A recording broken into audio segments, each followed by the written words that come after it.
e ngā pai maunga, e ngā hapu o tēnā rohe, nei mā haramai. Nei mā haramai ki raru i te maru o tēnei whakaruru hau mō tātou mō tēnei rangi. Nei rā te mihi o te kunenge ki pūre huroa, kia koutou e haramai nei ki te tautoko i ngā tamariki mokopuna. Katahi anō, ka mutu tō rātou nei haerenga ki te whiwhi o tēnau hiahia. Nā reira e ngā rangatira, nei mai, haramai, piki mai, whakatau mai. Nei mai haramai, kia whakanui hia tahitia te toe wangi tū, te ke taumata, te pūtanga o iho. It's my distinct honour and pleasure to greet you all, the whānau and friends of Massey University, te kunenge ki pūre huroa, as we gather today to celebrate excellence, achievement and the graduation of our Māori students. The Māori name given to Massey University is te kunenga ki pūre huroa, and that translates as this. Kunenga means conception or evolution or from the very beginning. The word pūre huroa denotes beyond distance horizons.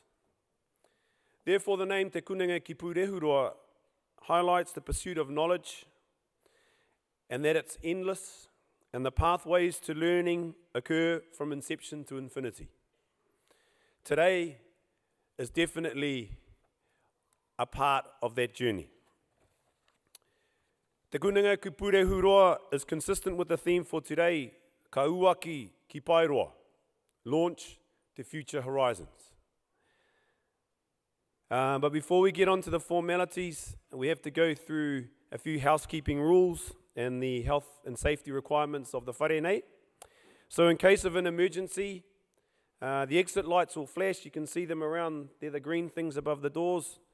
In the unlikely event of an emergency, please calmly make your way to the exit closest to your seat.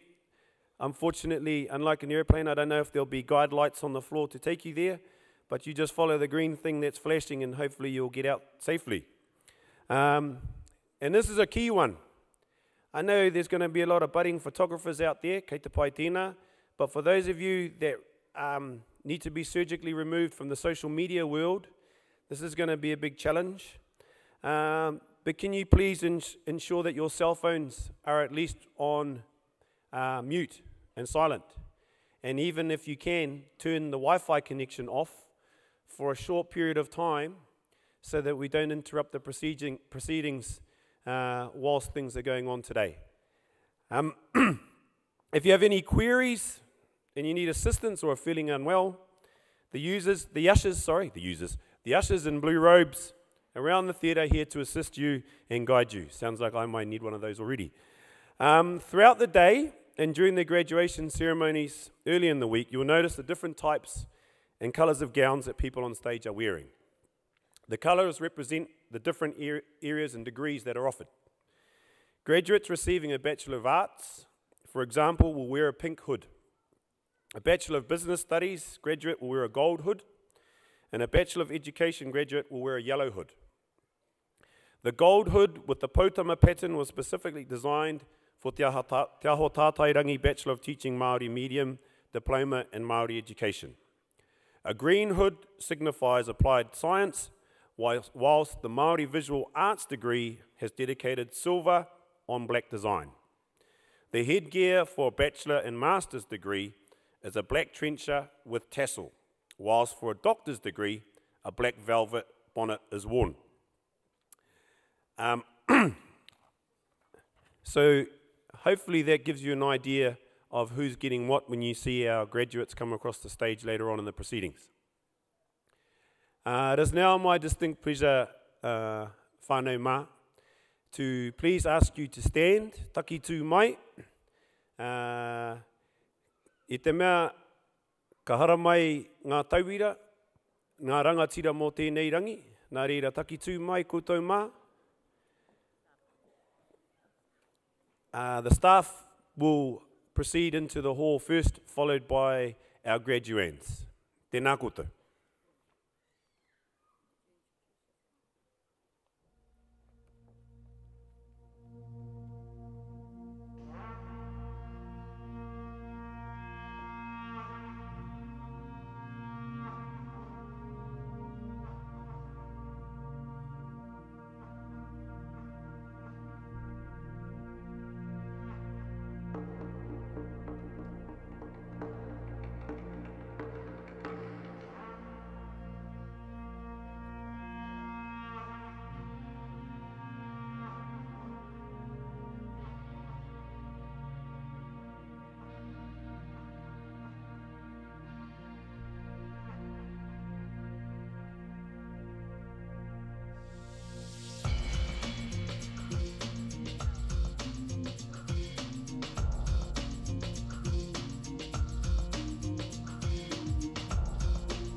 He manu whakarongo tupu a te manu nei a te tōrea.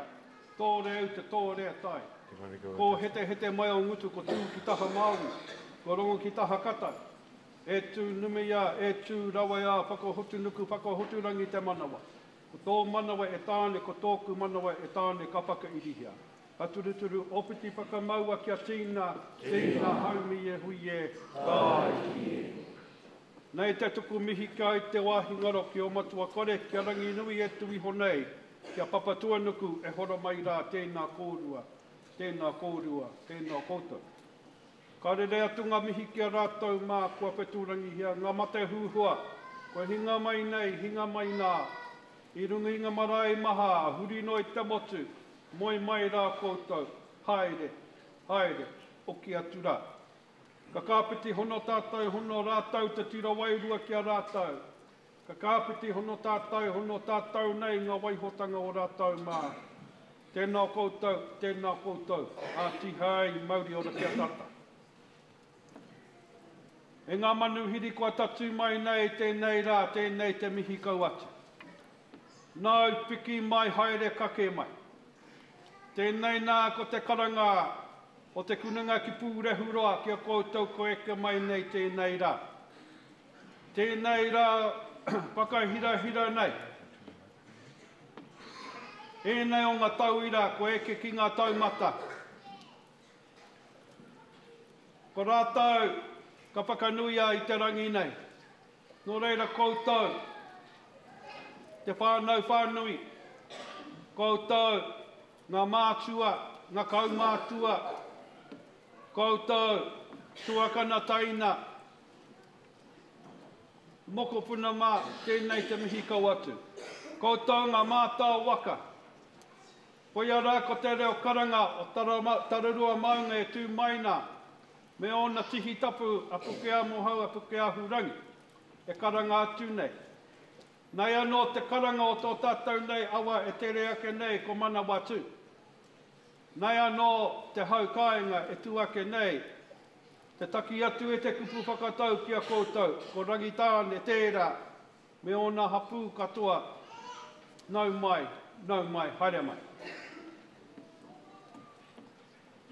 Nei anō ka mihi kia koutou e ngā tauira, ko koutou tērā i whakapau kaha, whakaputa wera, i roto i ngā tau, ko taha ake nei. Ko tai ki te wā, kia whakawhiti te ātāmira nei, kia whiwhi o koutou nei tohu, i roto i tēnā marau, tēnei te mihi kau atu kia koutou. Ngā tau kei te heke mai, tērā pē ka hoki mai anō, kia whai, kia whakamana ake tō koutou nei tohu. Tērā pē ka puta koe ki tā, me o koutou nei mātauranga, o koutou nei pukenga. Mā koutou tērā e whiriwhiri. Kia anō, ko tā mātau, tā tātou nei tēnei rā. Te tukuinga mihi kia koutou. Nei rā te mihi kau atu tēnā koutou katoa. Hakare kumeroa te kōrero, me mihi ka tika, ki e nei noho mai ki muri nei.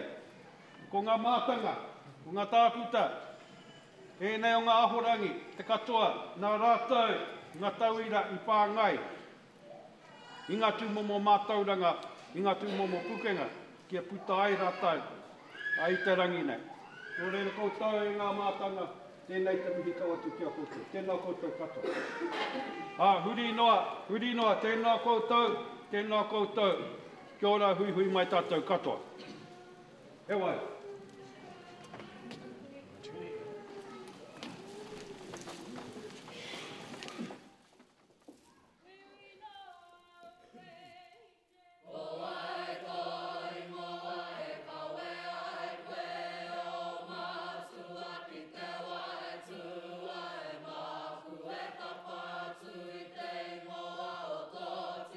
Whakae wai te rangi e, hine noho mai e.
mai tēnei taha o ngā whai maunga, te tautoko tēnei kaupapa, tēnā koutou. Heo anō, tēnā koutou, huri noa, tēnā huhui tātou katoa.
Tēnā koe e manu. Koutou anō hoki o te manu whenua. Nā u te reo, whakatūwhera tēnei mahi o tātou. He mihi anō hoki mo te karakia. Kia tai pai ai tātou. Ki te whakawhiwhi i ngā tikanga mo tēnei hui ngā tātou. Nā reira tēnā koe, tēnā koutou. He mihi anō hoki kia kuhoa mahi. Ka tahi anō ka noho ki runga i te atamira nei. Nā reira i ngā mātanga, i ngā tohunga, i ngā pūkenga. Tēnā koutou, tēnā koutou, tēnā koutou. Tēnā anō tātou. I mua te timatanga o tō tātou nei mahi. Tika ana ki te whakamohi atu ko ai tēnei e whakapōrere atu i a koutou i tēnei rangi. I te taha tōku pāpā, no mā tātua waka, no te whāna apanui. I te taha tōku whaia, no te riu o Niuhaka, ko Ngāti Rākai Pāka, ko Ngāti Kahungunu. He hononga hoki ki whangara mai tawhiti, ki Ngāti Oneone, ki Ngāti Konohi. Whakawhiti atu te wai o Raukawakawa, tai atu rā ki Ngaitu Ahuriri ki Tuahiwi, ki Rāpaki ki Ngāti Wheke, ki Pautini Ngaitahu ki Ngāti Waiwai, ko Kaitahu, ara ko Tamakirikiri tēnei e mihi atu nei ki a koutou. Nei reira e aku whanauka rānei, e noho mai nei ki raru i te maru o tēnei whare, tēnā koutou, huri no te whare, tēnā tātou. Massey University's governing body is the University Council. Council members include lay people, academic and student members, and are responsible for overseeing the governance and control of the university. We acknowledge the Chancellor, Michael Ahie, and members of the University Council who are sharing in today's celebration. The management of the university is headed by the Vice-Chancellor, Professor Jan Thomas, and we are grateful that she is also here today to share in her second Māori celebration, but her first here in Te Papaioia, Palmerston North. At this time, we would like to welcome our new Chancellor, Mr. Michael Ahie, to provide the opening address.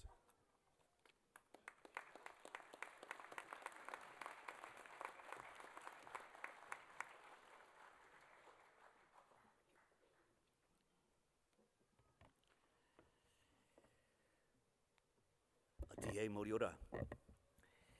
Ina mana, ina reo, ina karangatanga maha o nā hui e wā, nau mai, hara mai, hei wakanui, he wakamihi, i a tātou tauira. Toitu te whenua, watu nā rongo ora te tangata, rātou te honga wairua ki a rātou, tātou te honga ora ki a tātou, tēnā tātou katoa. Firstly, can I acknowledge all these wonderful students in front of us today? For 3 days this week, I have presided over the ceremonies, and today is the most special one for me. Chancellor, as the Chancellor, I preside over the Council, and we have the great pleasure of presiding over those ceremonies. And I can say to you right now that we are so very, very proud of you, and I am so very proud of you. Can I acknowledge all the whānau, all the whānau wānui, everyone who's travelled so far, acknowledgements to you for being here today. Thank you so much for being here and supporting all these wonderful people that are in front of us today. Can I acknowledge all the people standing on stage or sitting on stage with me today, all the members of council, all those that have helped to arrange this wonderful function today. I'm going to cover 3 comments today. Over the 3 days I've had a written speech. There's not going to be any written speech today, so what you're going to hear is how it's going to come out. I do want to cover 3 main points though for you, and this is for you graduates. The first I'm going to cover is about how education changes lives and about you as leaders. Secondly, I want to talk about it's our time and our place in the world. And the third and last point I want to talk about is taking your skills out into the world. Firstly, talking about education changes lives. My koro. My father was Māori from Taranaki, my mother's Pākehā from Pitaone. Both sets of my grandparents were not educated in a formal way. In fact, I was the first of all of the mokopuna from both sides of my grandparents' families to go to university. There may be some of you in this very room today who are in that position, and I applaud you and all the others as well. In fact, my koro, Tino Roariki, he finished school at 12 years old.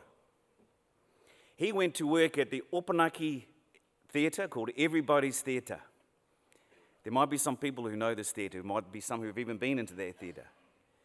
He told me as a youngster that he got all his education watching those old movies on that theatre. And one of the things that must have stuck with him is the point that he always used to make to me and all his mokopuna. And that was education is everything. Education, education. He used to bang on about it. You know, for all you youngsters, you hear all your kuia and kuria, koro saying things to you, you go, what on earth are you talking about? Well, that was me as a young boy. Education, education, education. And for a young Māori boy growing up in Opanaki, it wasn't the usual thing to go to university. Because not only was I the only person, well, the first from my whānau to go to university, I was also the first and only of all my friends who went to university. In fact, we had 14 people in the 7th form at Opanaki High School. I was the only Māori. And all those 14 went to university. But all in the cohort, all the 6th formers, those were my close friends. None of them did. So I was slightly weird. And weirdness is okay. Because for you as leaders, leaders do this one thing. I heard this definition once. Leaders do things first.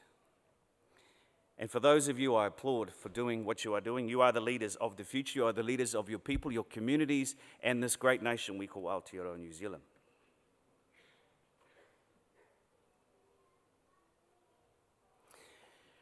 I often talk now about Aotearoa, New Zealand's place in the world, and I want to turn my kōrero to that.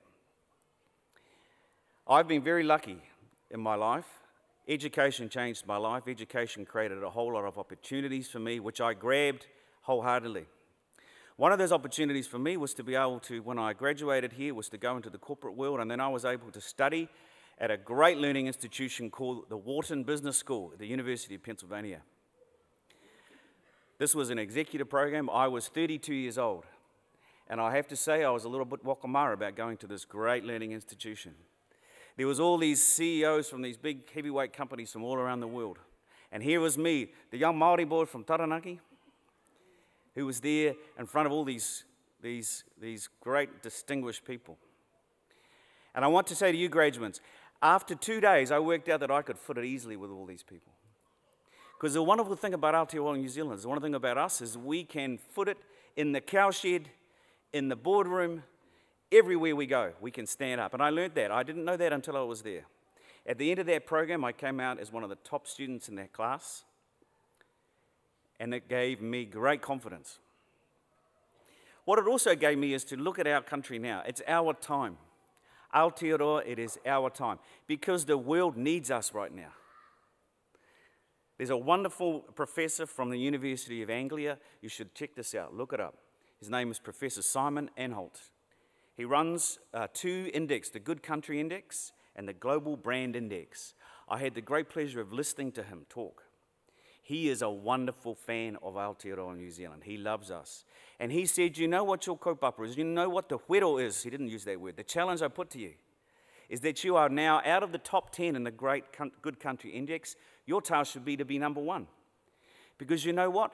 We want the world, if something was to happen to you, our country was to fall into the sea, what I want for you is that the world to miss you. The world needs to miss you. And the reason the world's going to miss us is because of what we have in this room today.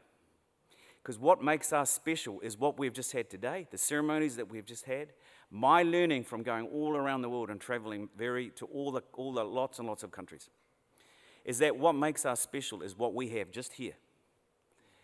The beautifulness, the gift, I call it, of te reo of Māori, of kaitiakitanga, whanaungatanga. This is what makes New Zealand different. And when you speak to many Pākehā, and I'll tell this story, one of the other gifts that I've had is to go to a group called Te Hono, where we took a group of leaders to Stanford University. I'm now second year, fifth, I've been twice. The first time I went, we took a group of Māori leaders, and in those lectures, we had, again, very distinguished professors, and I go, hey, Michael, it's another learning all over again. And then we all got up and we would do waiata for each of the lecturers after their lecture. And a funny thing happened. Every single one of those American lecturers, distinguished professors in all their own right, all would cry as we stood up and waiata to them.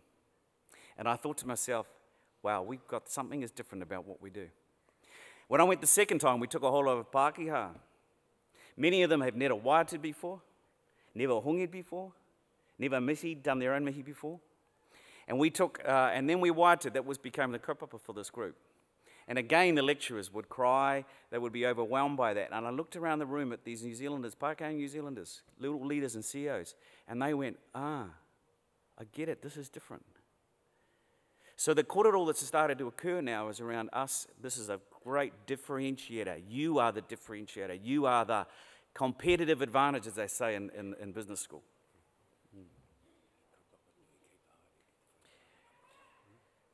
Lastly, it's our time.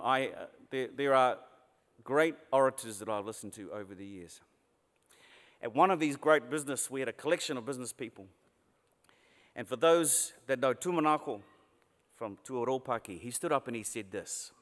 It was one of the best kōreros I've heard. He said to all these leaders of business out there, he goes, when all of these corporations in this room have gone, changed their names, we will still be here because we are not going anywhere. And I love that kōrero because it's our time, we are not going anywhere. Lastly, I want to talk to you about confidence. I want to talk to you, straight to you graduates, about taking your skills to the world. I have 2 sons, and like all of your mothers and fathers, or your aunties, your mātua keke, everyone out there, they are so proud of you as I am so proud of my 2 sons. My eldest son is a soldier. My youngest son is a year 12 student at Onslow College. I'm going to talk about my youngest son for a moment. My youngest son, he is 6 foot 3 inches tall. He gets all his genes from his mother's side, North Taranaki. He is a national representative basketballer. He has asked me, he said, Dad, you know I'm the captain of the high school basketball team. And I said, I know that, son. He goes, Dad, do you think you could come and give us some of that mindset stuff? And I said, of course, son.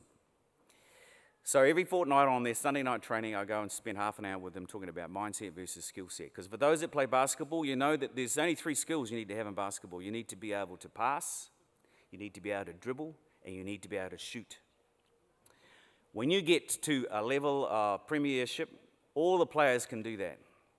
So the first quarter that I gave to the boys, I said, all you boys can pass, all you boys can dribble, all you boys can shoot. You could win a few games with that.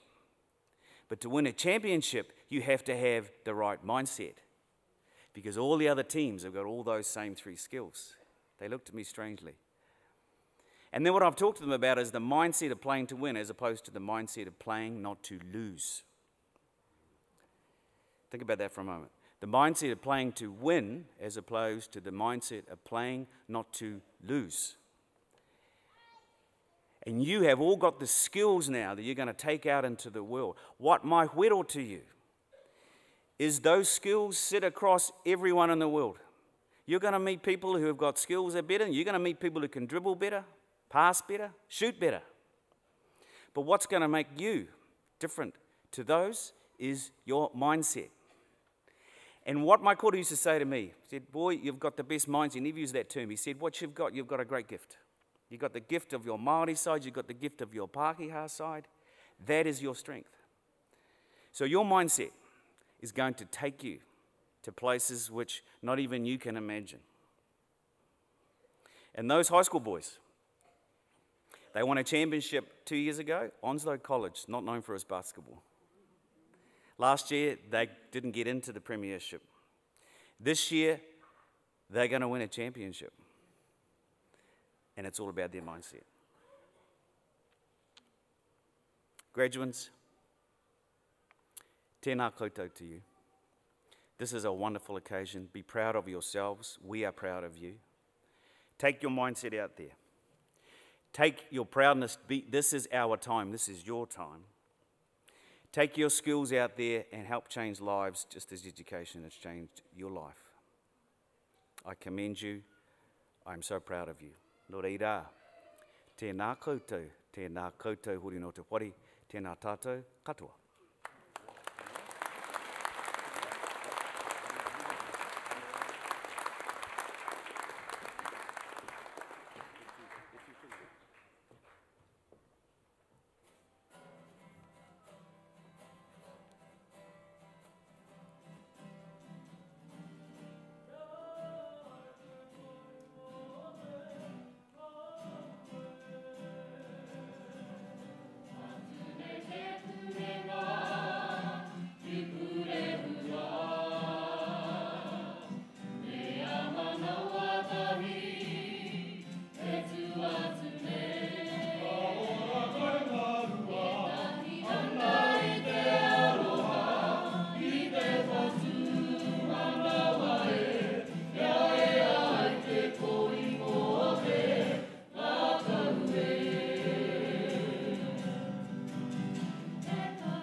Taranaki maunga, ngā rua hine, ngā ti rua nui.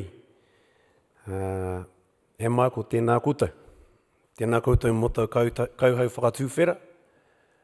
Mō ngā kupu aki, i enei ngā rangatira mō apopo. I wish I had some cool stories like that to share with you. But I'd probably fall flat after that standard, so I'll leave it just there. I'd like to invite he whanaunga no Ngāti Porou, Te Atakura Pe Whairangi to the stage. Te Atakura is graduating today with a Bachelor of Arts in Māori Studies and has been asked to speak on behalf of the graduating students. Nā reira, ho mai te paki.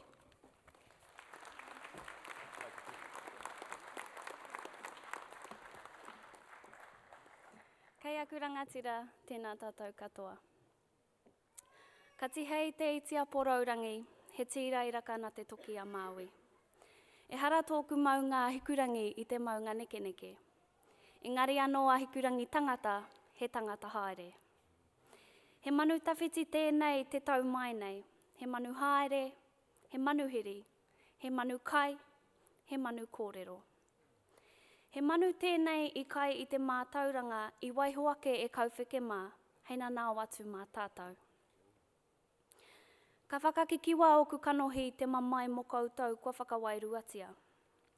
Kei te pūtahi nui o rehua, kei te hui ngā o te kahurangi. Moi mai, moi mai, moi mai rā.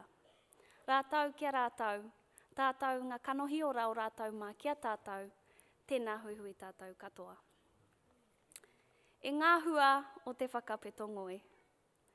E ngā hua o te tai ki ngā para. E ngā hua o te mate ururoa, huro kua tutuki.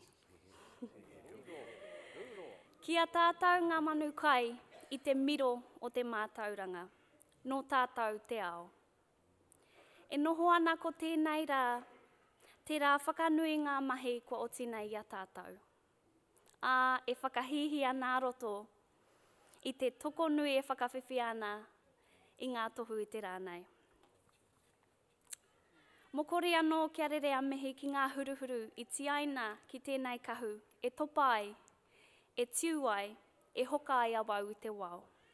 Nei rā te whakamānawatū ki te hapori o Highbury, mo te karahipi a Highbury. Me kore ake koutou. E tipu e rea mo ngā rā o tō uao. Ko tō ringa ki ngā rākau a te Pākehā, hei oranga mō tō tinana. This well-known whakatauaki by Tāpirana Ngata encourages us to reach out to the tools of the Pākehā, to provide us with the knowledge we need to better ourselves in this journey of life.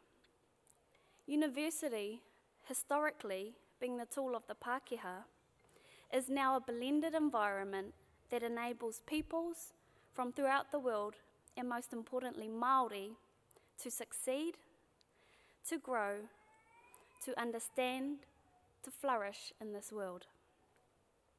I would like to take this opportunity to thank the university staff who have normalised university for us as Māori. My first language is Māori, and as a raukura of the kura kaupapa Māori and wharekura movement, I have found that the university has been a place that I'm very comfortable in. I have been allowed to be Māori in my thoughts, my language, and my practices. Massey University has opened the door of this world to me. For that, I will be forever grateful. To those who have paved this path of enablement for Māori youth, today we honour your legacy.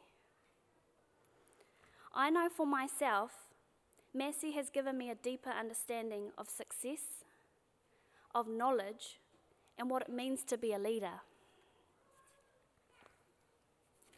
It's my absolute honour to have been asked to speak today as the student voice.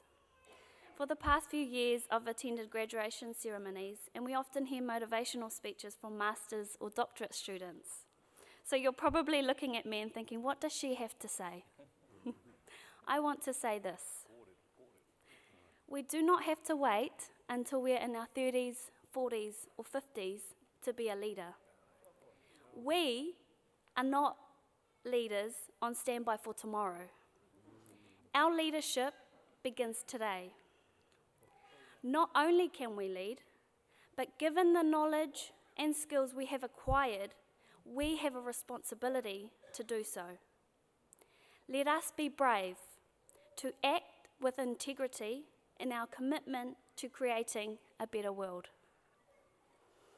I remember witnessing my uncles, my aunties, my cousins, siblings, and friends graduate, and I remember sitting in these very seats thinking, wow, I want to do just that, graduate. I had no idea at the time what I had to do to get there. All I knew was you got to wear this Harry Potter-like outfit and walk across the stage with your whānau doing a haka, a waiata, or a karanga to you. Many of us here today are going to walk away from this graduation ceremony having inspired someone in your whānau, your niece, your nephew, your child, or mokopuna, or possibly someone you don't even know. As well as inspiring, you are instilling in them that tertiary education is something to consider. Nō reira e mihi ana. During my study, I fell pregnant with my daughter Tapairu, who is now 2 years old, and my son Te Haiata, who is 10 weeks old. I remember thinking to myself, oh, I'm adding to the statistics of young Māori women. But they were my drive, my motivation to finish my degree. No doubt you too were faced with sudden turns in the journey of life. Life can get difficult and challenging at times. But we can't let the so-called barriers of being young, being parents, or being Māori stop us from reaching our full potential. I'm 23 years old, a Māori and a mum who can say, I did it, and I'm going to continue to do it. I think we all realise today the challenges and the sacrifices that we and our loved ones have made to make our graduation possible will have a ripple effect within our society. By us all taking up the challenge of further educating ourselves, we are ensuring a stronger legacy for all, and importantly, adding to the growing statistics of young Māori graduates. So what a day of celebration. Today, we acknowledge our achievement, the esteemed academic and staff at Massey University, our whānau, our hapu, and iwi. It is this collective effort that enables us as a people, a community, a nation to dream, to develop, and to deliver. Nō reira, hei whakakapinga kōrero māku. E tino eke ana te kōrero mā te hapori te tamaiti e whakatipu. Nā ngā hapori huhua I eke ai awau I tēnei rā. Tōku whānau, ōku mātua, āku tamariki, tōku kura, tōku rōpu kapahaka, tōku mahi, ōku kaiako. Me ngā tini hapori kua piri mai ki tēnei huarahi ako ōku. Nei rā, te whakamānawatū ki tēnā o koutou. Nō reira, kei aku rangatira, tēnā koutou, tēnā huihui tātou katoa.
Nā reire e te tuahine te rangatira tēnā koe.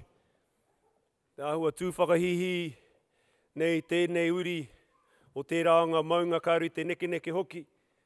I te atāhu o kupu, me o kōrero, hei māngai mō o hoa, katahi anō ka mutu tēnei haerenga a koutou.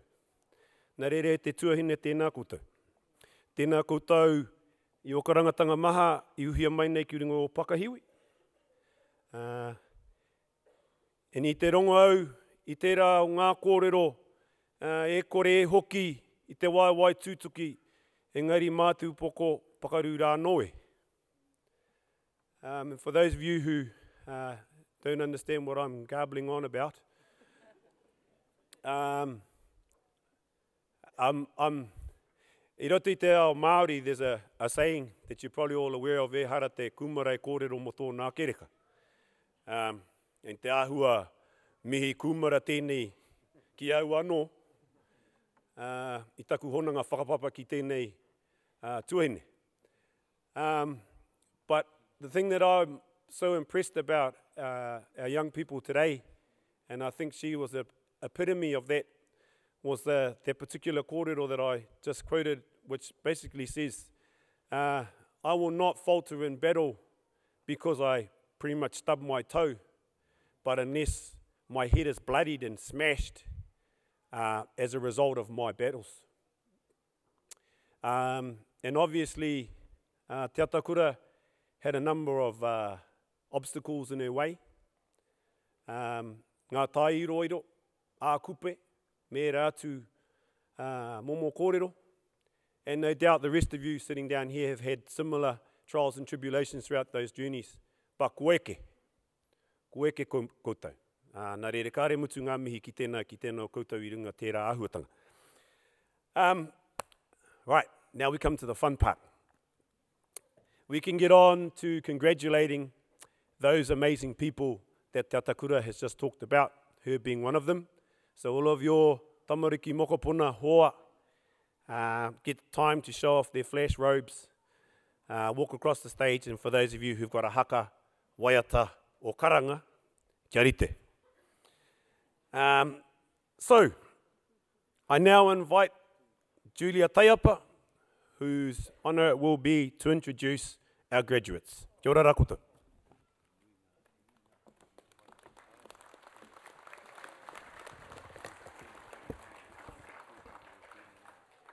Kia ora whānau. Kia ora whānau. Ka pai. Well, today it's all about you, whānau.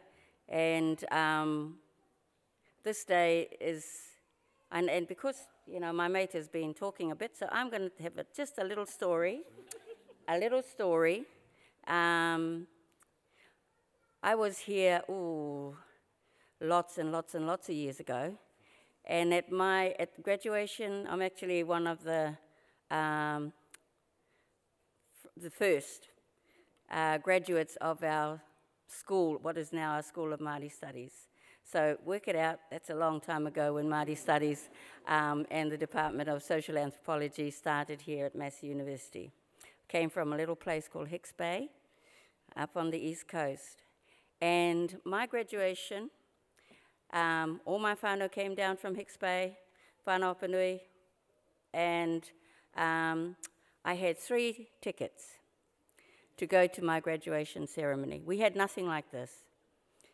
And all the cars came and sat outside the Opera House, and my mother, one sister, and my boyfriend, they came in to watch me cross the stage. And everybody else sat outside the Opera House, watched me go in, and cried, and waited for me to come out, and cried some more. But they weren't able to participate in what you're experiencing today. So, mihi, it took Massey and us a long time to get that organised, but I'm really honoured and here to congratulate, to welcome you, whānau. So before we introduce our graduates, let's put our hands together for all of our whānau here today and the hundreds back home who couldn't make it. Tēnei mātou ka mihi ki a koutou. Okay, we'll start with graduates from Te Kura Whai Pākihi, the School of Business. No Taranaki, with a diploma in Business Studies and Marketing, Jackson Charles Jansen Cassidy.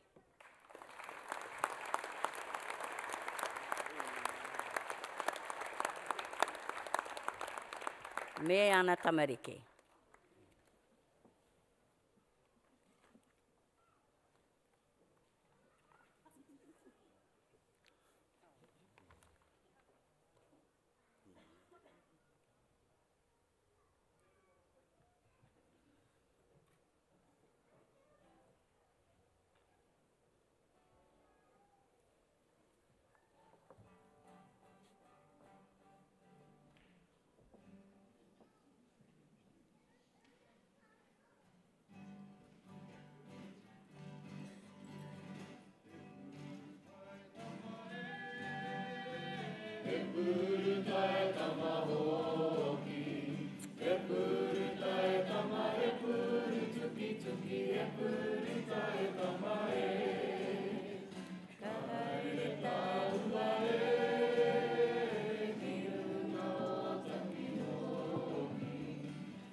Tēnā koe.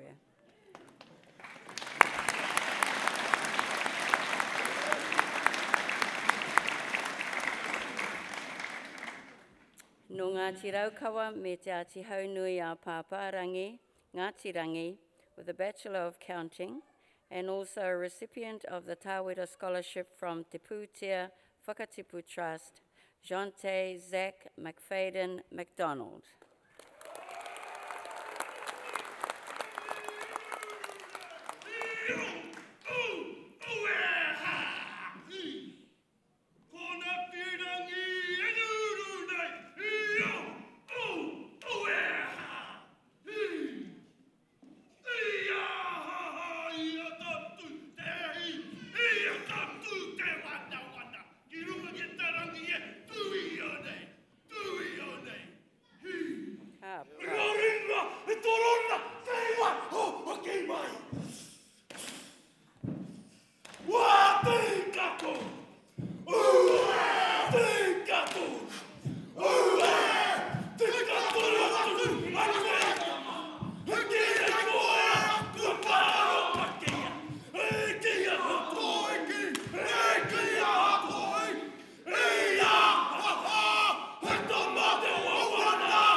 Our next group of graduates are from Te Kāre Tipu Taiao College of Sciences. No Ngāti Kahungunu ki Te Wairoa, and a recipient of the Central Energy Trust Scholarship and the Ngāti Kahungunu ki Te Wairoa Scholarship, who graduated with a Bachelor of Science in Microbiology, Amy Shea Rose Lewis.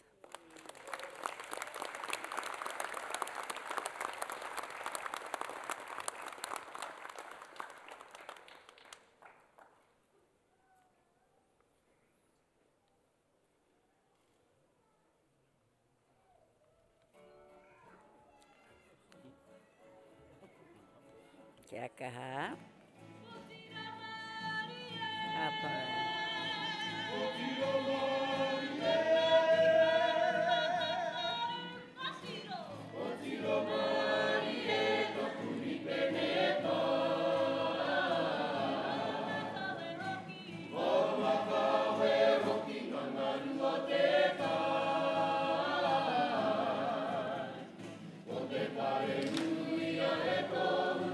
Tira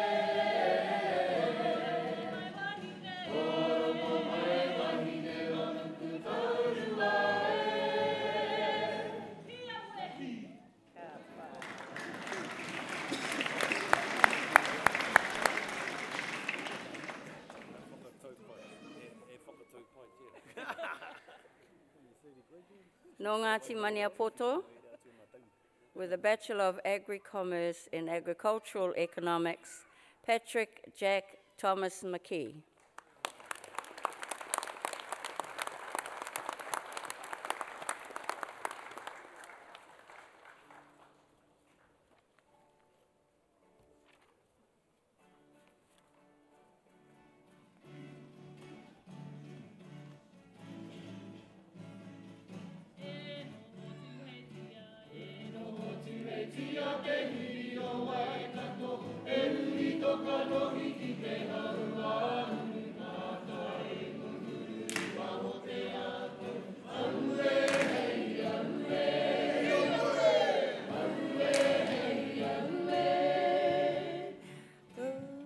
Kia ora.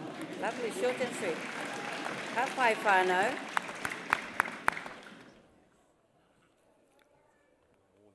No Ngāti Raukawa me Ngāti Tamatera. A recipient of the Ngāti Kikopiri Manaaki Taha Moana project from the Department of Conservation,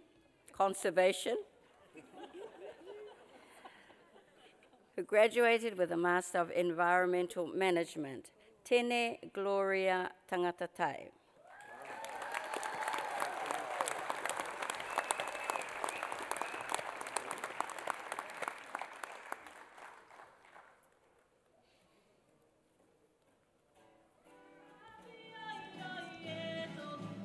Ka pai Manawatū.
Tēnā koe.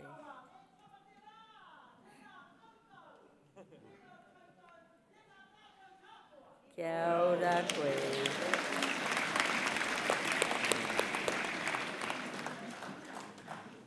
Our next graduate comes out of the Te Kura Hauora Tangata College of Health. No Ngāpuhi, a recipient of the Te Raupōwai Scholarship, graduated with a Bachelor of Social Work First Class Honours, James Martin Cherrington.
The next group all graduated with a Bachelor of Māori Visual Arts, second class honours from Toi Rauwharangi, the College of Creative Arts. No ngā rauru me Ngāti Ruanui, Luther Gypsy Kataraina Judith Ashford.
No Ngāti Parau, Ngāti Rā Kaipāka me Ngāti Tamatera, and also a recipient of the Prime Minister's Scholarship, Awhina May Puketapu.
No Ngāti Kahungunu ki Tamatea, rongo whakaata me Ngāti Rangitāne, Maya Piata Rose Week.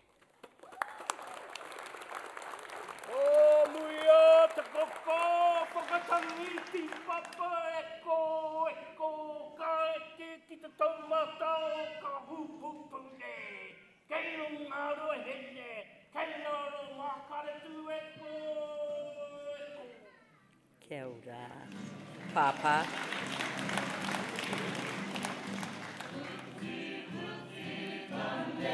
Ana e. Maku e. Maku e kato e. Mehe mea kope. Kaku taku mau. Pirira wa ki tēnei umae. Pirira. Pirira wa ki tēnei umae.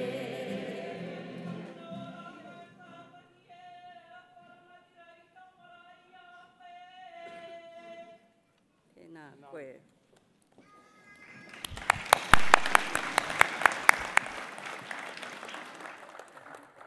That's her daddy.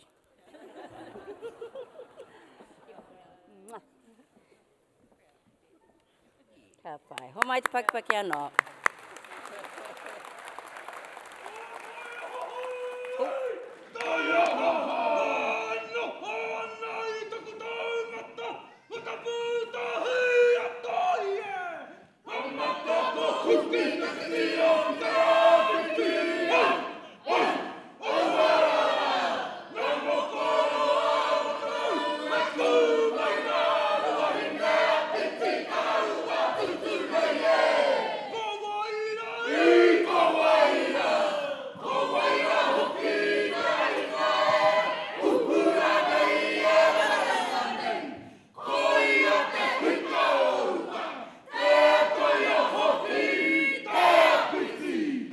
Kia ora.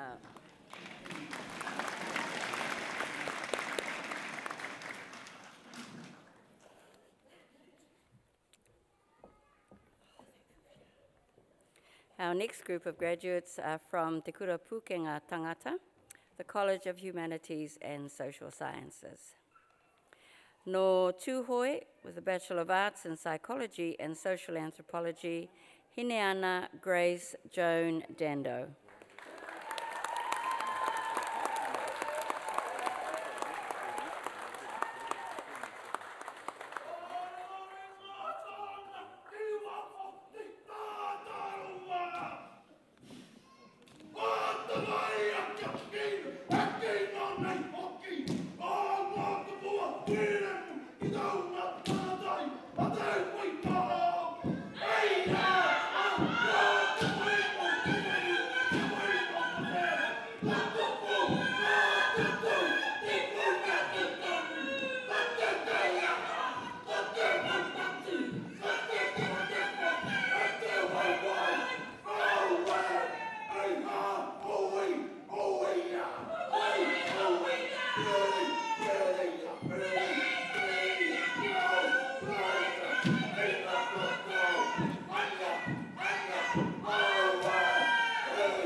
No Ngāti Kahungunu ki Tamatea, Ngāti Rangitāne, me Ngāti Maniapoto, with a Bachelor of Arts in History, Michael Allen Hunter.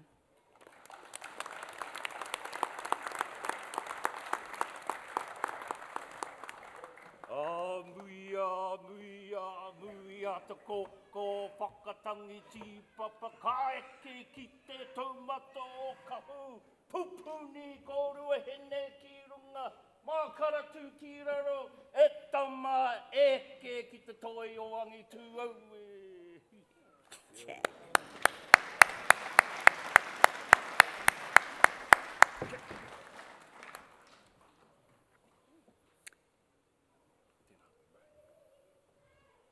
No Ngāti Raukawa, with a Bachelor of Arts in Psychology and English, Corey William McLeese.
Right.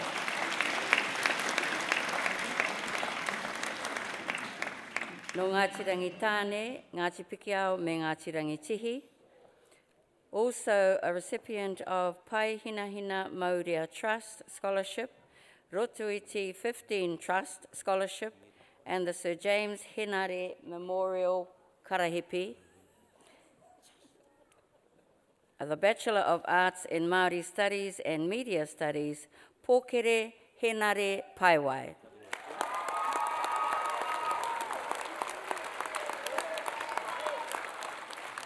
Kōrua.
No Ngāti Parau, recipient of the Highbury Community Scholarship with a Bachelor of Arts in Māori Studies, our guest speaker, Te Atakura McDonald Margaret Pewhairangi.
No te ati haunui a Pāpārangi with a postgraduate diploma in social sector evaluation research, Gillian Nell Wikitoria Potaka Osborne.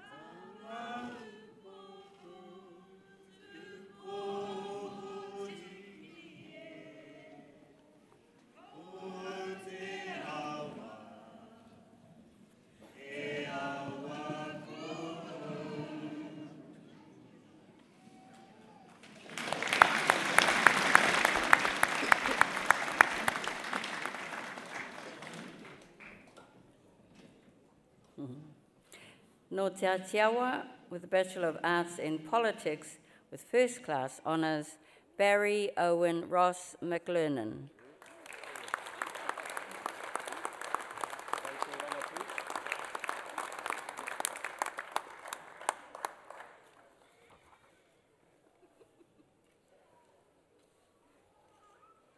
Manawatū.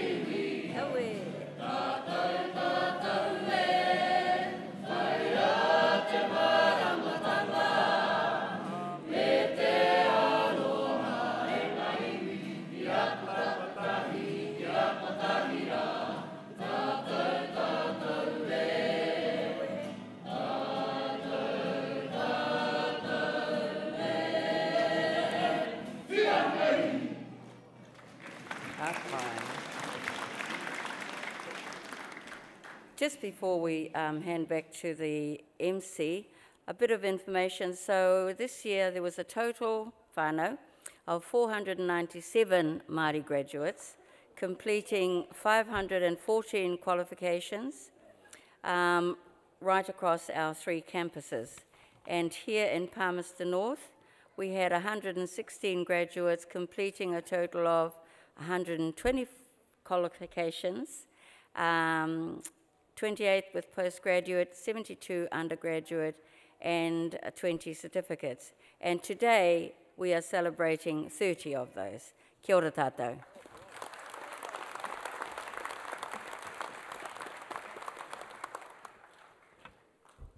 Tēnā no tātou. I tēnei wā no tātou no te whiwhi. No ngai te rangi, Ngāti rangi nui, te whānau āpa nui, Ngāti porou, Ngāti tūwhareto me Waikato, tēnei manu ti ori ori, reo wai nene o te a waiata Māori. Well, I don't need to say anymore, everybody knows already. She sang at the opening ceremony for the 2011 Rugby World Cup and released her debut self-titled EP in 2011, which won Best Māori Album at the 2012 New Zealand Music Awards. She was a presenter on Māori TV's AIA Marae DIY and has sung regularly with a wide cast of renowned Māori musicians, including Shea Fu, Stan Walker, Troy Kingi, Maisie Rika, Whirimako Black, a waiake, a waiake, a waiake. Nā reira e te iwi, hō mai te piki paki whakaharahara mo tō tātou manu ti ori ori mo te rangi nei, ko Ria Hall.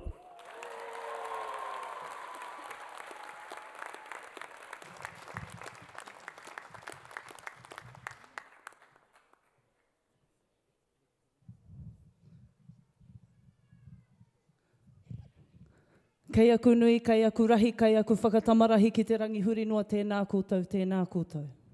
Tēnā koutou kei ngā pai maunga, kei wainganui a tātou. O tira koutou e whakapōtaitia ana i tēnei rā, tēnei te mihi atu ki a koutou. Katoa, tēnā koutou. Tēnā koutou, tini whetū ki te rangitāne ki te whenua, tēnā koutou i manaaki mai nei i tēnei kaupapa. Ko rea hō tōku ingoa, he uri a hau no ngā hau e whā. Ko tai mai hau ki te whakangahau i au koutou, and perhaps to offer another perspective into an industry that I love dearly. It's wonderful to be here. Thank you so much for having me. It's an honour, really. I didn't expect to be in such a beautiful place, to be singing and celebrating our Māori graduates, and I feel very honoured, and I'm quite nervous right now. Heu anō, my first waiata is a song that I wrote. I'm quite, I tend to get quite political and think kind of into our indigeneity first and foremost, because that's what we do as Māori people. We look into our own world before we look anywhere else. So this song is a collaboration between myself and the incredible Shea Fu, talking to establishments, talking to people in positions of power, and just reminding them that they're there because of ourselves, our iwi, our people. So this is a song called Tell Me. I hope you guys enjoy it.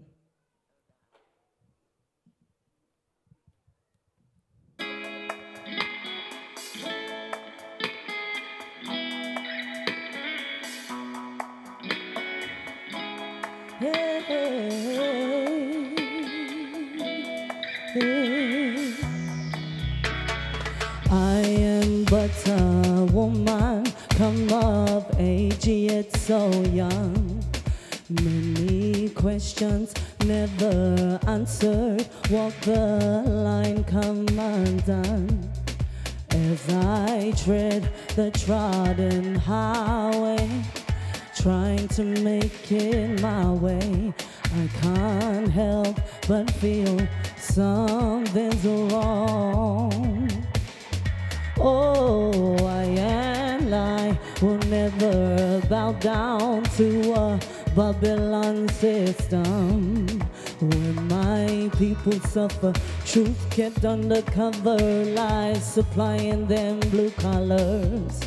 Have we not grown enough to see the repeat offending in our lifetime, still confronted by inequality?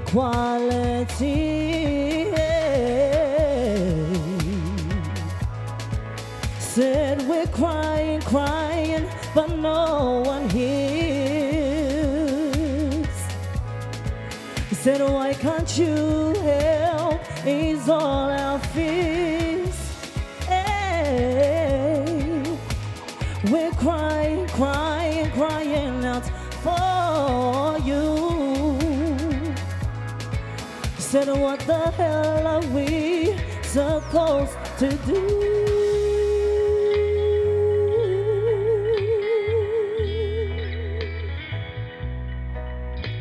So tell me,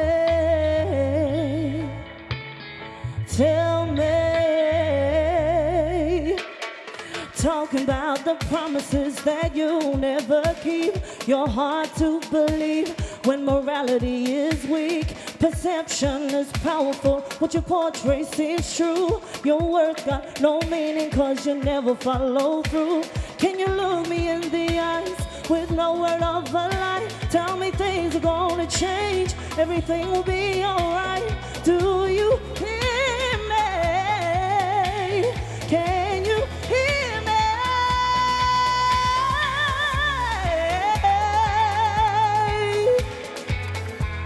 Oh, oh, oh, yeah.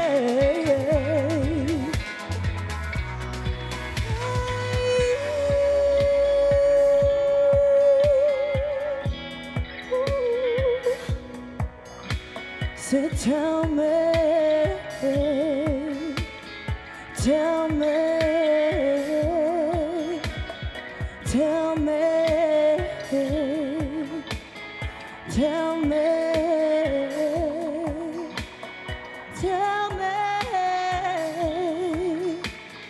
tell me.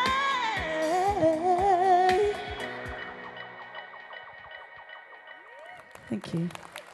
Kia ora. I'm going to come up over here if you don't mind. I know that you probably can't see me, but I feel slightly far away from you guys. Oh, there we go. I'd prefer to be over here. Kia ora, everybody. Kia ora. This next waiata is a song called Love Will Lead Us Home. This is a song that I released at the end of last year. I'm not much of a pop writer. I don't really write about anything else apart from ngā take whenua, ngā take pēhinei i a tātou, te Māori. But I thought that love is a universal language, and it's something that we need in our lives day in, day out, no matter what. So this is Love Will Lead Us Home.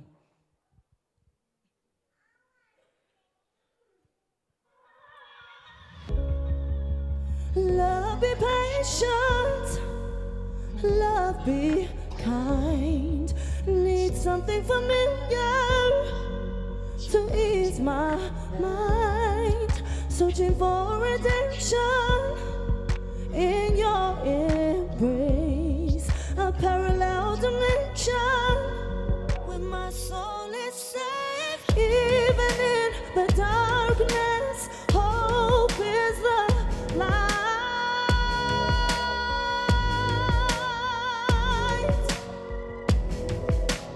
I'll follow where you go, love will lead us home.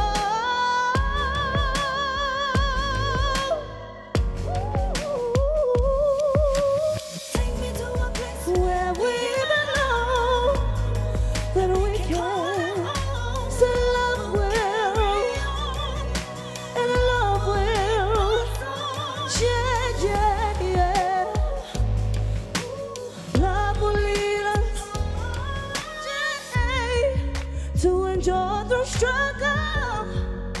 You must know pain, search for the answers, to breathe again, even in the darkness, hope is the light. Love will be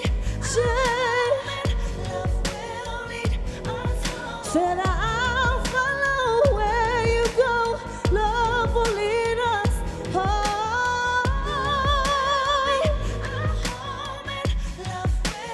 Say, wanna take me to a place where that we can still love well, and love will lead us on where we belong, yeah. So love will, and love will lead us home. So to lead us home.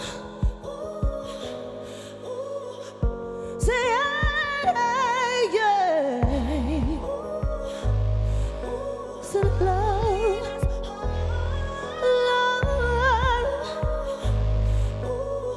say,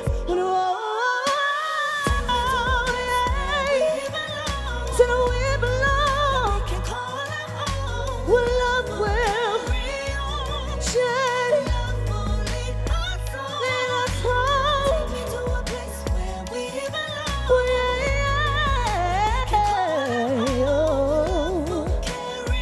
Carry on, so to lead us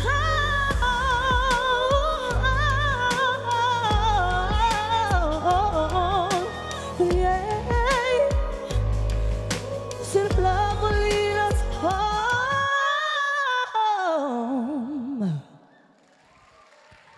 Thank you. Kia ora. Taku waiata whakamutunga, hei whakakapi I taku wahanga. This song is a song I wrote a number of years ago. For me, first and foremost, it's always important to acknowledge our people, where we come from, acknowledgement of your waterways, your lands, your mountains. And so this is a song about the deep affection I have for Aotearoa, the deep affection I have for where I come from in particular.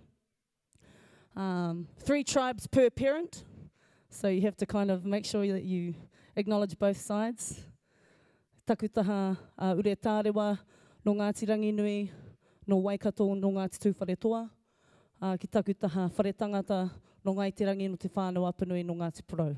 So I hope I have pleased my parents by composing this waiata. This is a song called I Am a Child.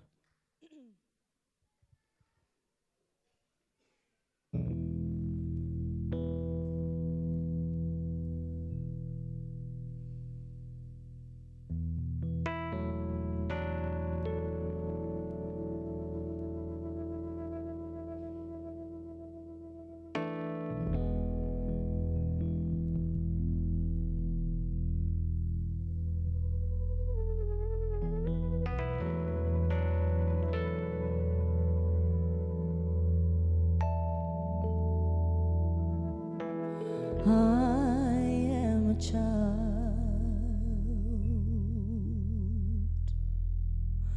of the rising sun,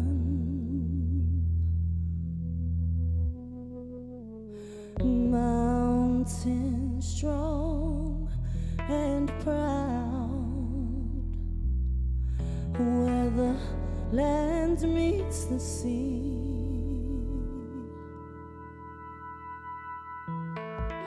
Ocean waves subside to calm waters.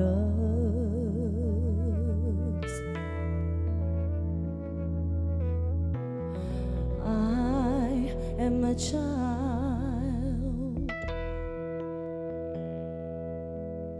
of a land draped in green, where my people are the color of the morning light. Beautiful home, so beautiful. Could you turn the track up a little, please? Thank you. Tuanau I te tihi o maua, ka titiro atu ki te rāwhiti, I runga o ariki ki whitianga, ko tūtawake.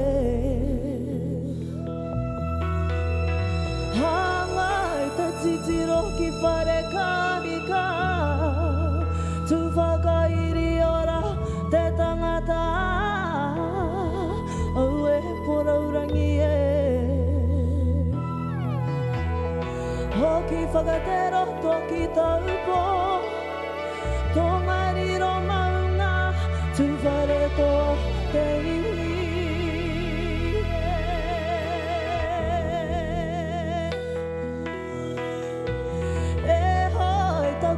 Ka ki runga wai katoa, happy ko he taniwha.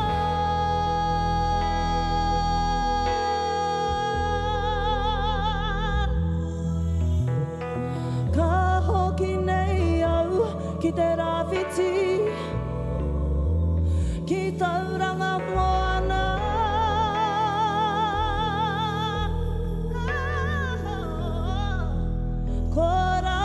Ki tahi e,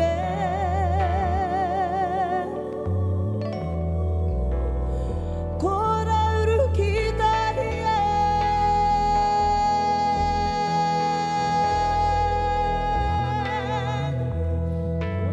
I am a child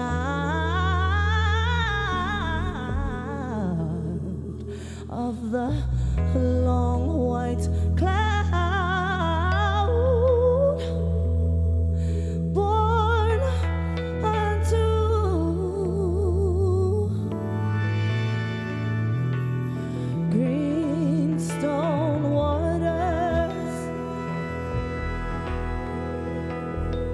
City you were born unto,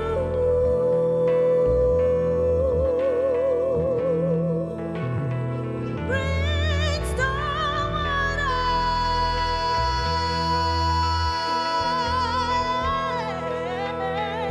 beautiful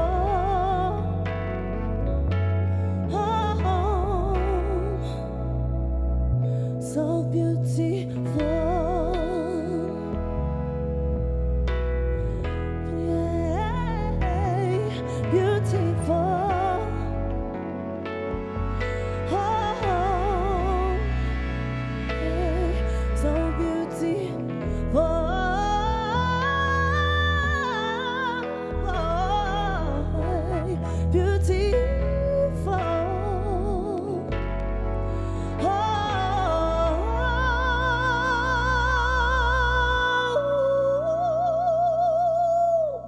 So beautiful,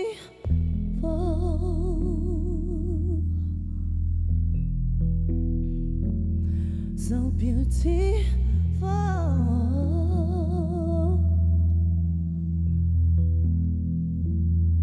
beautiful.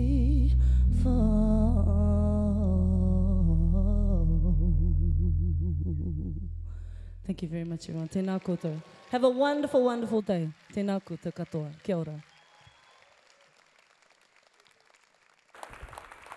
E te iwi homai anō te pakipaki mo ria ho.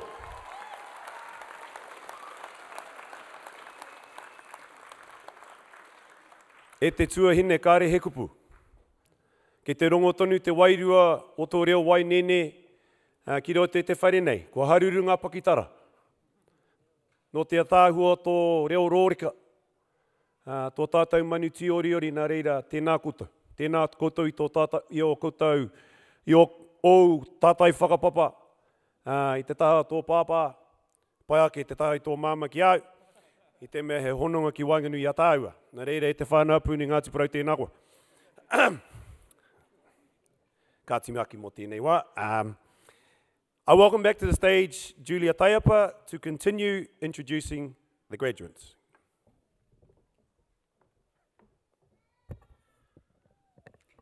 He hononga tāku, ne te whānau atu whakairi ora.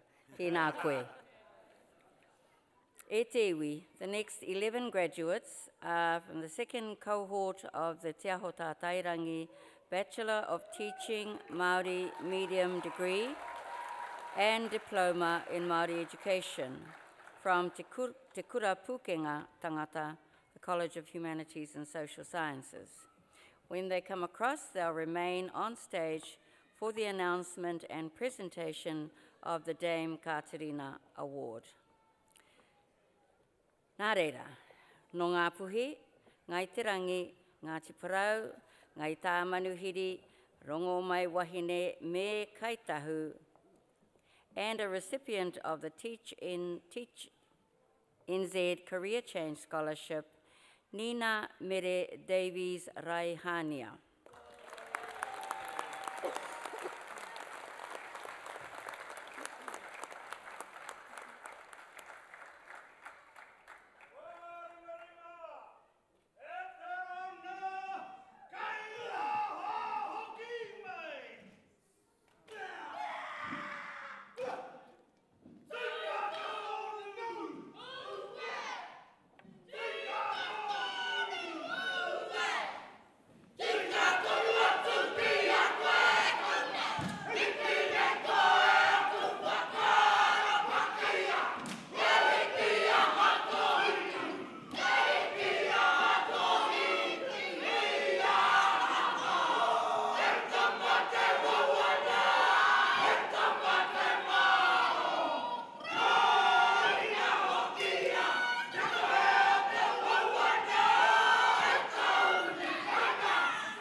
No Ngāti Kahungunu ki Tamatea, Te Arawa me Tainui, Santana Margarita Kara.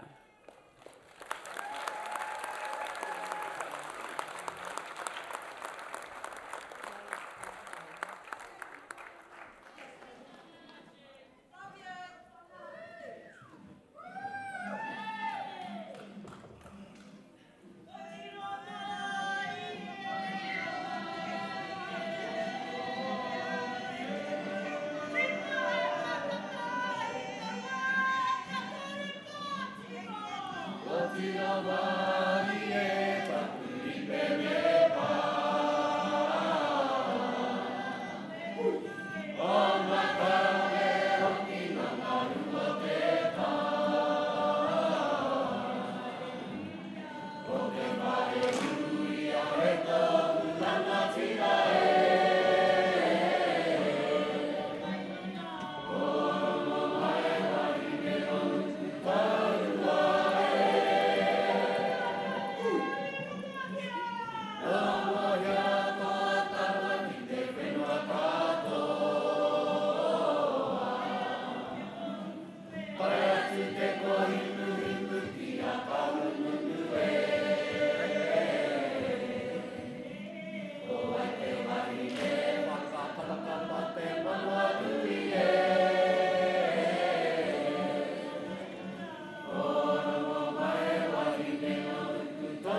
No Ngāti Tūwharetoa me Te Atiawa, John Ranui Love Henry.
Awesome to see our tamariki here to support their teachers. Ne whānau. No Ngāti Whakaue, Tūhaurangi, Taranaki, Te Atiawa, Ngāti Maniapoto, Te Aitanga Hauiti, me Ngāti Mutunga, Kataraina Teresa Mahutonga. Te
No Ngāti Kahungunu ki Tamatea, Ngāti Parau me Ngai Te Whatui Āpiti, and a recipient of the Teach NZ Scholarship, Matariki Tirino Mokoare.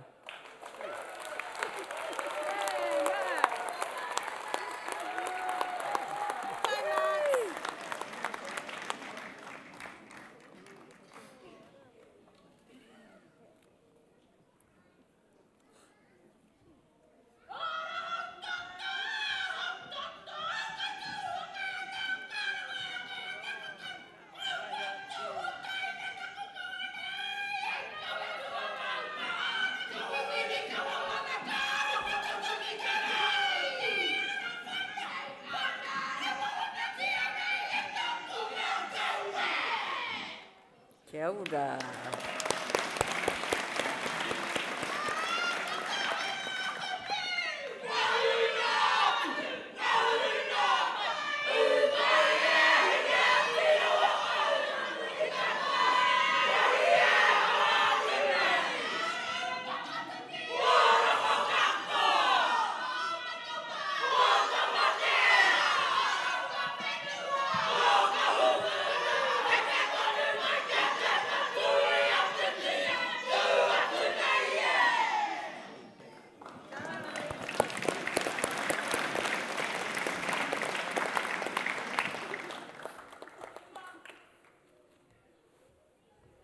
No Ngāti Tūwhare Toa me Ngāti Kahungunu ki Wairarapa, Waiora Pania McGregor.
No Ngāti Kahungunu, Ngāti Parau me Ngāti Maniapoto, and a recipient of the Teach NZ Career Change Scholarship, Te Kai Hau Pene Ngarotata.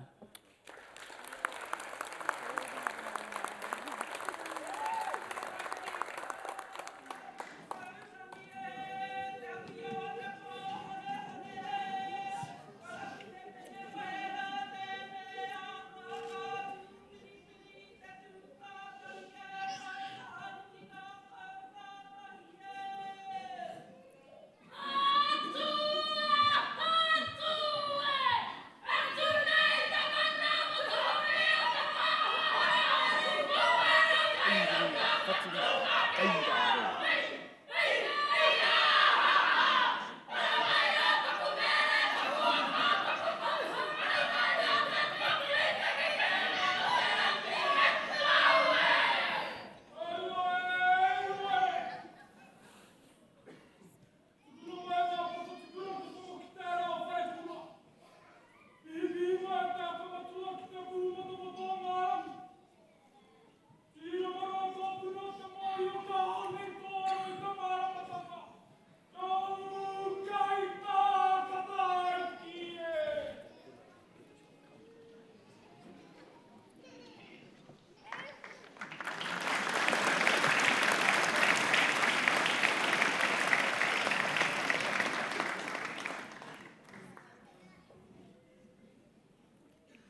No tūhaurangi Ngāti Wāhi au, te whānau a iri te kura, me Ngāti Rangitihi, ana a media tāpiata.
Kia ora.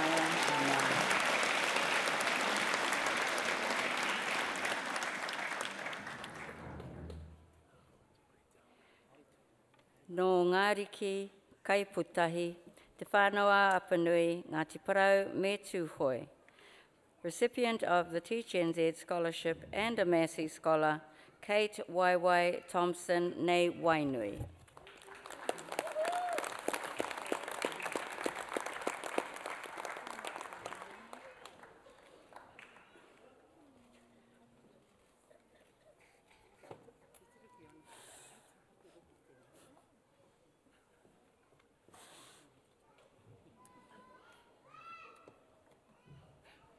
Tū whānau.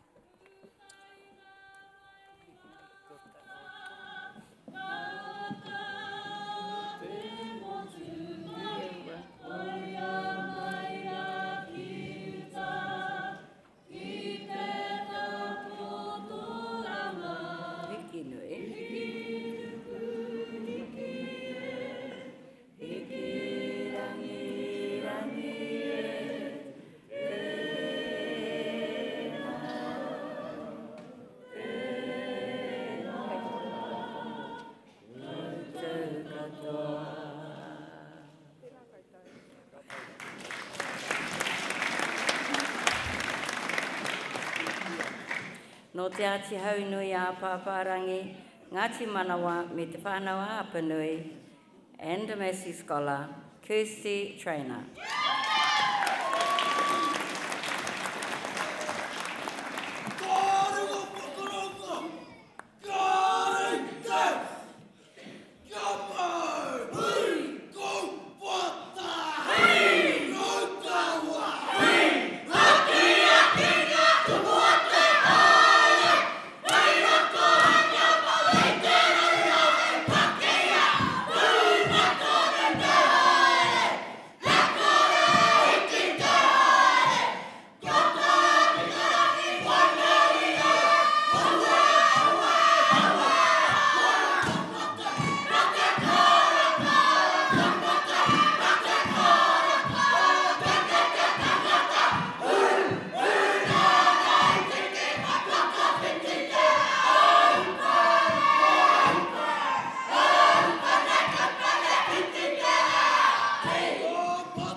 No Ngāti Whakaue, Ngāti Hauame, Ngai Tūhoi, Te Whānau Whauwhau, Puao o Te Ata.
It's now my pleasure to introduce Mr. Hone Morris to announce the Dame Katarina Mataira Award.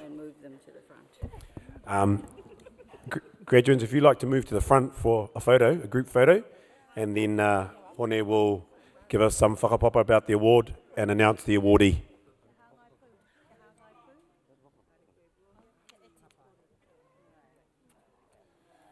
Kei te pēhea tātou. Tēnei te mihi atu I ruti ngā reo, kua pāho tēnei rangi. Mai te pūkai ki te reo karanga, te reo karakia, te reo whakatau. Tai atu ki ngā reo whakamānawa I ngā tangata, tēnei te mihi atu. Nō ko te honore, kia kōrero mai kia koutou, whakamāro mai kia koutou I te aho te tohu kei te tūmai. He tohu I ahu mai I tērā tau, I rungi I te whakaaro ki tō tātou nei kuia, kua nunumi ki te pō, ko tērā te kahurangi, te Māori kura, te kahurangi Katarina Mataira. Tēnei tohu, ko whakaaro I hia, hei tuku ki te tahi o nei tauira, ngā rei puta nei, I rungi I te whakaaro Māori tūturu, ko wai hoki te tauira. Ko wai hoki te tauira hei whai mā o tātou nei tamariki mokopuna, ko wai hoki te tauira e whakatinana hia ngā taonga tuku iho me te whakaoro nui ki te kuiara te kahurangi Katarina Mataira. Tērā matatuhi, tērā Māori kura, tērā ringatuhi. Nō reira, nō kui te honori, kia whakapāho tēnei te tangata ka riro mai aia te tohu i tēnei tau. Nō reira, koira kia whakamānawa mai koutou i tēnei o ngā tauira ko Ana Amelia Tapiata.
ngā pai.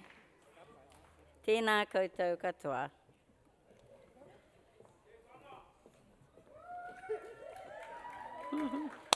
O mai te pakipaki anō.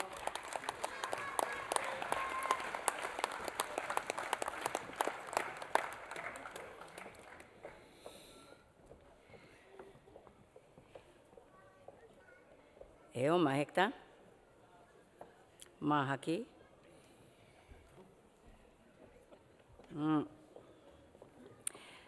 Nearly there, whānau. So our last graduates, our remaining graduates are out of Te Kura Pūkenga Tangata, the College of Humanities and Social Sciences.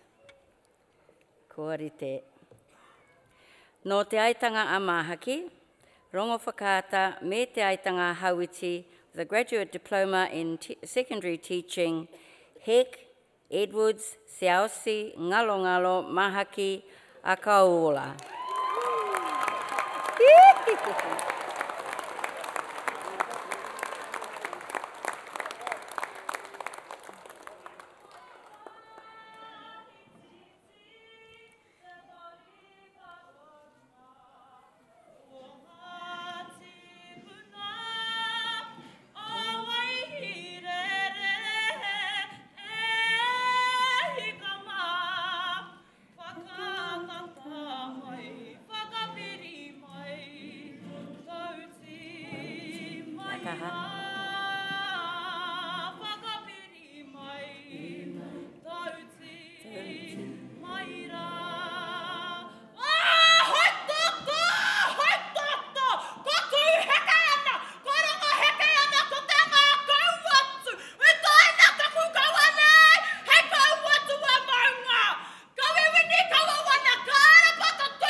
Nō ngā tīwhiti kaupeka me ngā morehu o Rātana, with a graduate diploma in secondary teaching, Elijah Rangimarie Martin.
Our final graduate for the day, whānau, is from Ngāti Whakaue me Ngāti Pikiao, and a recipient of the Pūrehuroa Award with the Master of Education in Māori Education with merit, Christine Bernadette Zersha.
Ka pai whānau. And homa te pakipaki anō, mō te katoa.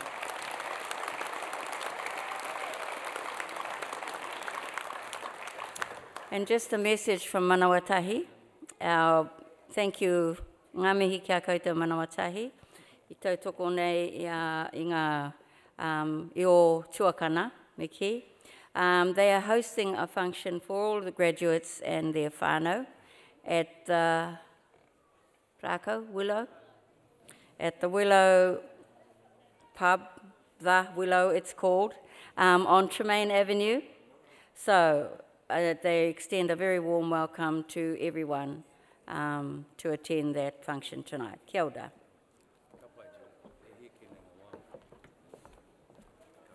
Nā reira koutou mā ho mai no te piki paki paki mō ngā tauira. Ngā ihu one one. Koena noiho. Ho mai no te piki paki paki whahaka harahara mō ngā rangatira mō a pōpō whānau mā.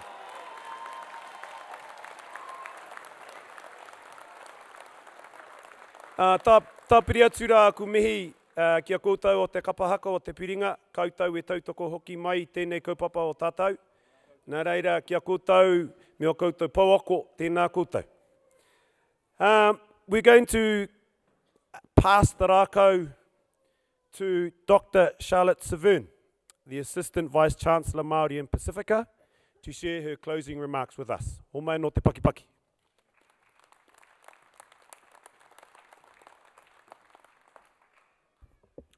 Tihei mauri ora ki te whaiao ki te ao marama, tēnei te mihi ki a koutou, nō reira tēnā koutou, huri no I te whare tēnā tātou katoa.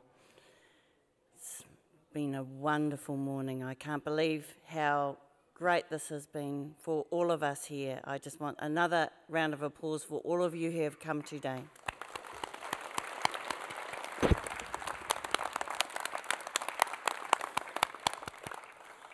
It's really interesting being in this position. I've only been here for 2 minutes. I swear to you, just 2 minutes in this role. I follow on in the footsteps from filling some very big shoes, and people are very tired of hearing about my web feet in these big shoes. I'm from Tūrangi, from Tūwharitō, Tūhoi. I'm a biddle, a flathead biddle from Korohe, and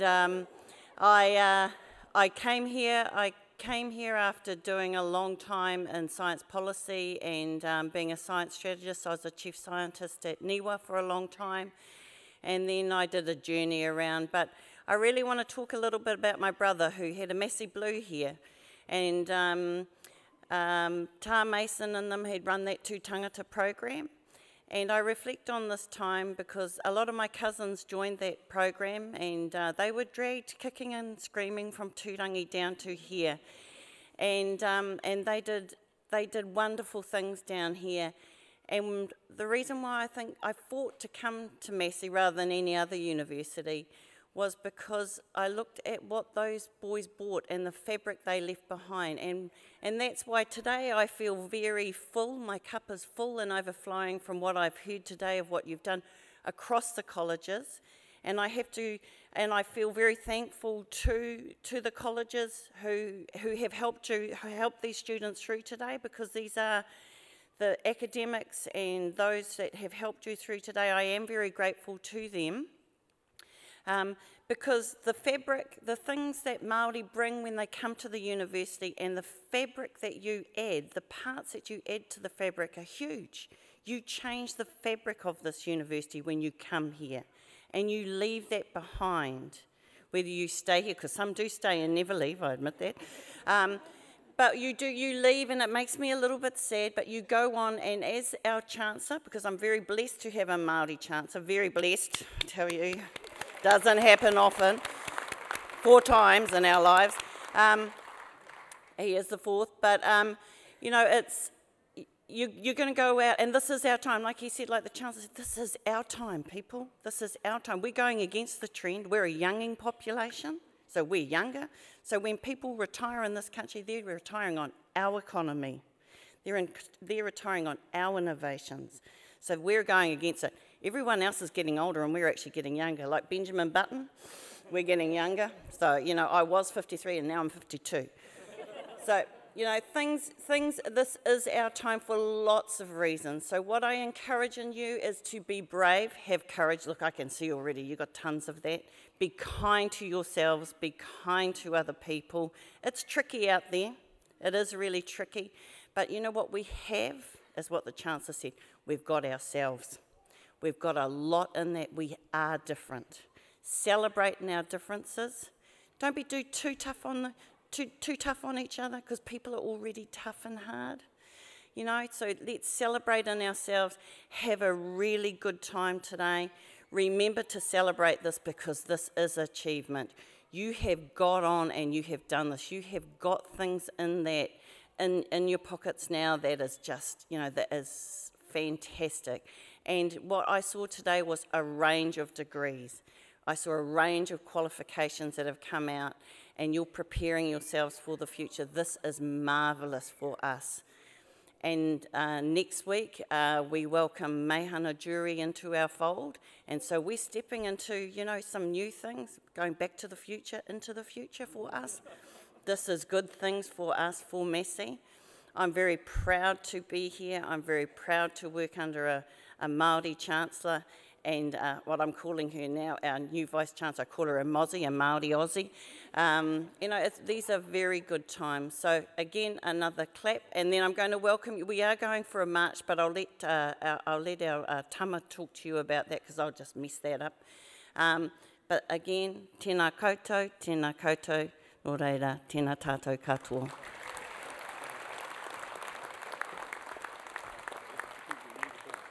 Tēnā koe, Charlotte. I'll try not to mess it up as well.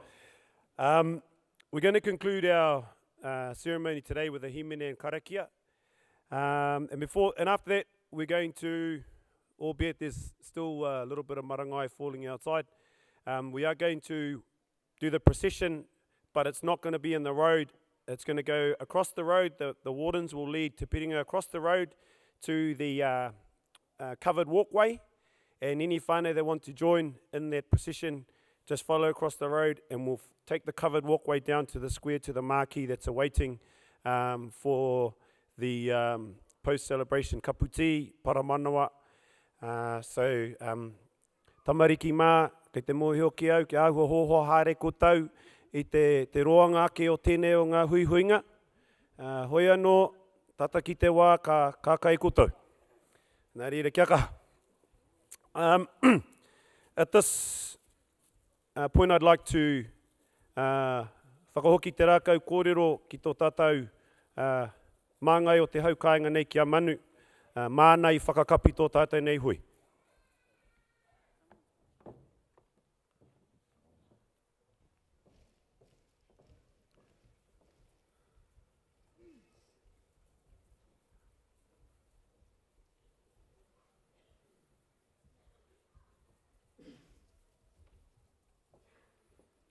Kia ora no tātou, o ko tūtuki pai ki ngā mahi katoa te rangi nei.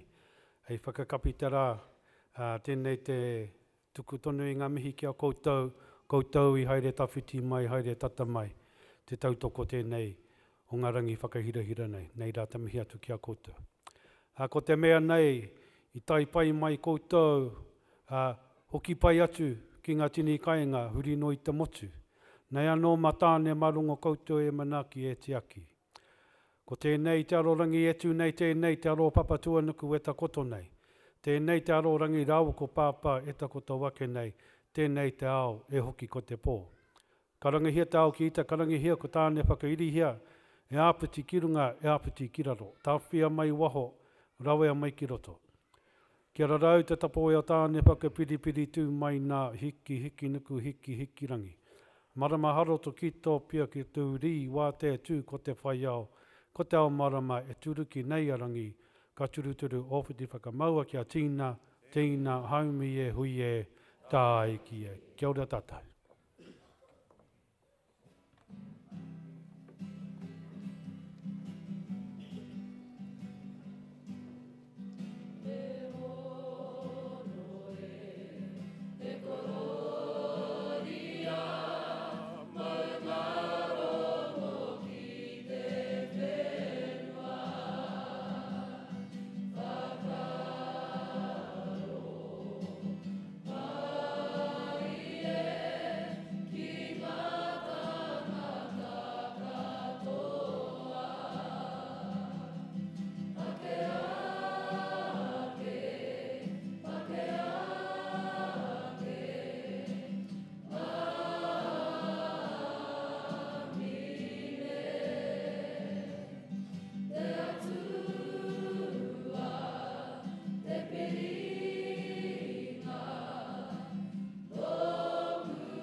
Whānau, what's going to happen now is Te Piringa will lead us off.